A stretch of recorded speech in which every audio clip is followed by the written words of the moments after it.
Praise the Lord. கர்த்தருக்கு ஸ்தோத்திரம். கர்த்தருடைய பரிசுத்த நாமத்துக்கு மகிமை உண்டாவதாக. இந்த நாளுக்காக எடுத்துக்கொள்ளப்பட்ட வேத வசனம் யோசுவா 1 அதிகாரம் 5 வசனம். நீ உயிரோடு இருக்கும் நாளெல்லாம் ஒருவனும் உனக்கு முன்பாக எதிர்த்து நிற்பதில்லை. ஆமென். இதை பார்த்து கொண்டிருக்கிற பிரியமான சகோதர சகோதரிகளே, கர்த்தருடைய வார்த்தை சொல்கிறது, உங்கள் ஜீவனுள்ள நாட்களெல்லாம் ஒருவனும் உங்களுக்கு விரோதமாக எழும்ப முடியாது என்று கர்த்தருடைய வார்த்தை சொல்கிறது.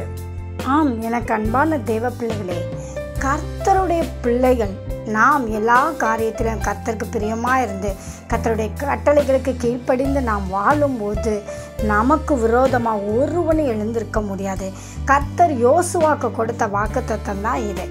தேவனுடைய வார்த்தைக்கு கீழ்ப்படிந்து நடந்த மனிதன் தான் யோசுவா. அதனால் அவன் வாழ்க்கையில் பல நன்மைகளை பெற்றான். அவன் பயந்து கொண்டிருக்கிற சூழ்நிலையில் தான் கர்த்தர் இப்படிப்பட்ட வாக்குத்தத்தத்தை கொடுத்தார்.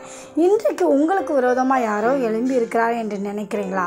நீங்கள் கவலைப்படாதீங்க. நீங்கள் கர்த்தருக்கு பிரியமாக இருக்கும்போது, கர்த்தருடைய பிள்ளைகளாக நீங்கள் இருக்கும்போது ஒருவனும் உங்களை தொடக்கூட முடியாது. அதை விசுவாசிக்கிறீங்களா? நீங்கள் இந்த வசனத்தை சொல்லி ஜெபிங்க. நிச்சயமாக உங்களுக்கு விரோதமாக ஒன்றும் நிற்பதில்லை. ஆமென். தேவன் தாமே உங்களை ஆசீர்வதிப்பாராக.